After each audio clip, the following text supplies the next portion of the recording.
Back in 2003, renowned boxer and heavyweight champion Mike Tyson declared bankruptcy, despite having earned over $300 million throughout his career. He was $30 million in debt.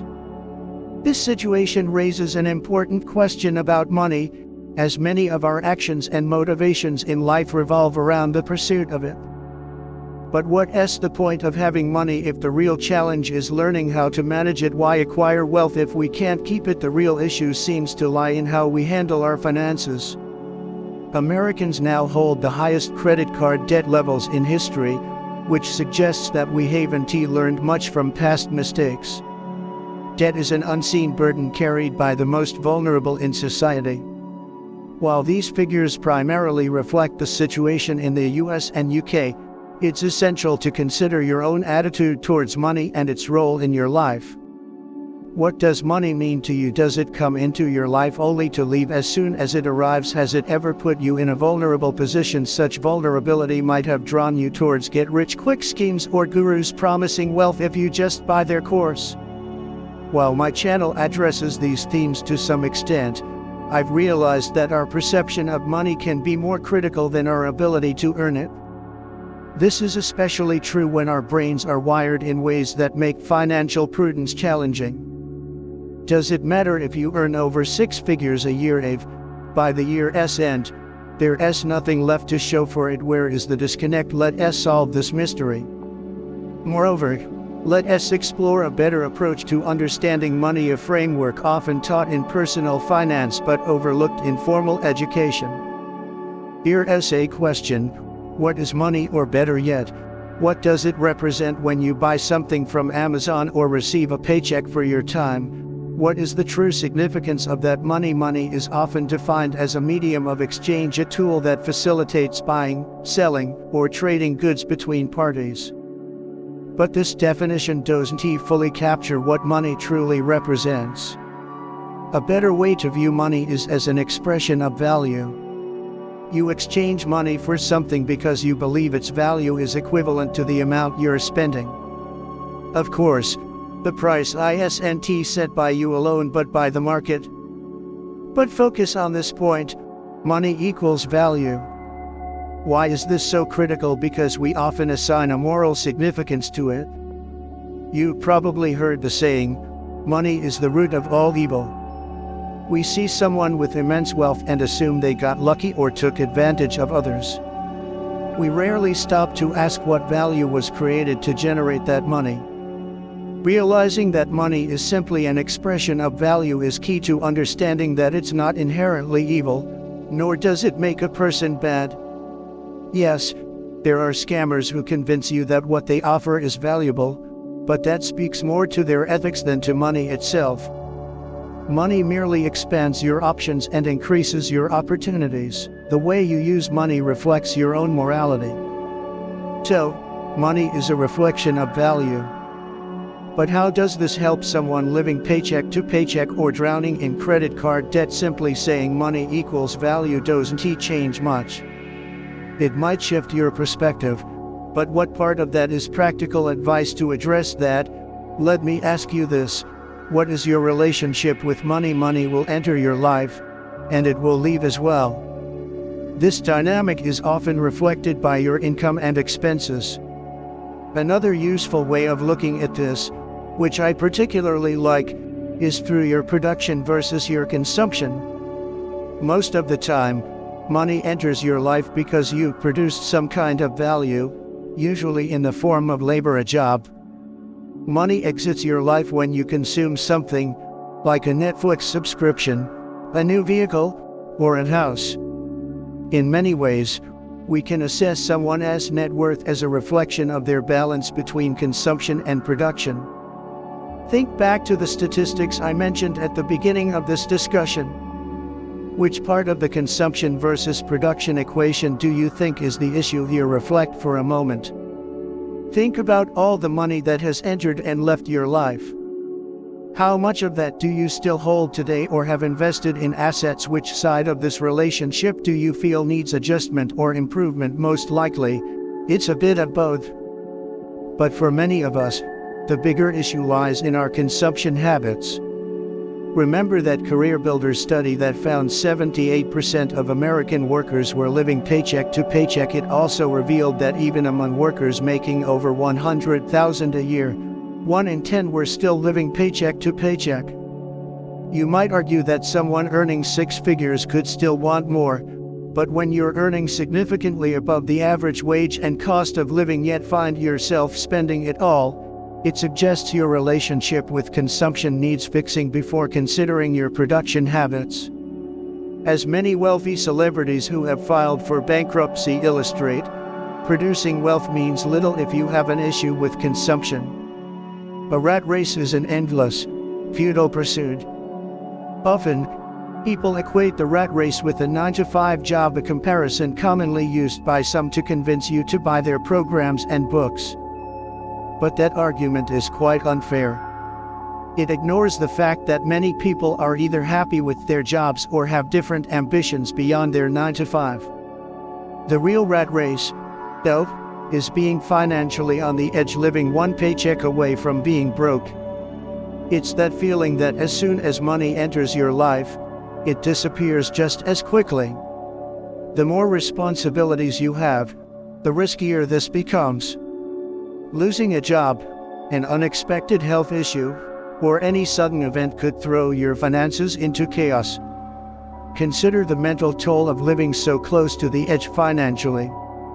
Your job turns from being an option to becoming a necessity just to keep your lifestyle going or to pay off debts. As Tyler Durden said in Fight Club, the things you own end up owning you. But here's the good news: it doesn't have to be that way. The first step in personal finance is becoming aware of your relationship with money. This usually starts by tracking your monthly expenses, categorized as housing, transportation, food, utilities, entertainment, and so on. It's about understanding your habits as a consumer. This process isn't difficult, though some people might find it tedious because it requires a little math. But once you go through it, you will have clear insights into where your money goes. At that point, you can choose what matters most and start to adjust your spending based on those priorities. The concept of living within your means is crucial. Why would we choose a lifestyle that we can't afford or one that puts us on the edge financially? I could create an entire video about our cognitive biases. The ostrich effect, for example, is just one that can influence your financial situation. Then there's hyperbolic discounting, the tendency to favor immediate rewards over greater rewards in the long term. This is like choosing to buy a new pair of shoes instead of saving that money for a future investment. Or there's social proof, where we tend to think and act like the people around us. When those around you buy something, you do the same. Or when people around you associate money with evil, you're likely to adopt the same view. The phrase "keeping up with the Joneses" captures this issue of consumption. It's defined as trying to match or not be outdone by one's neighbors. They get a new Porsche, so do you. They buy fancy clothes, you get some too. They remodel their house, you do the same, all in an attempt to keep up or impress others, driven by social pressure. But today, the Joneses aren't just our neighbors, they're even more pervasive. We are all susceptible to the need for social approval. We care deeply about what others think of us. The issue is we're measuring our worth by the number of likes we get on what we post. The governor of the Bank of Canada summed it up: for most Canadians, debt is just a reality at some point in life. To be clear, I'm not saying that buying an expensive piece of clothing, jewelry, or a sports car is bad, nor do I think consumption is inherently bad. The purpose of this discussion isn't to debate the effects of a materialistic worldview. It's about bringing awareness to who you are as a consumer. Do you care more about looking like you have money or actually having money? The rat race isn't about working a 9-to-5 job but living so close to the edge that you're always chasing the next paycheck or material item. while your bigger life goals and ambitions get pushed to the side just to keep running this race.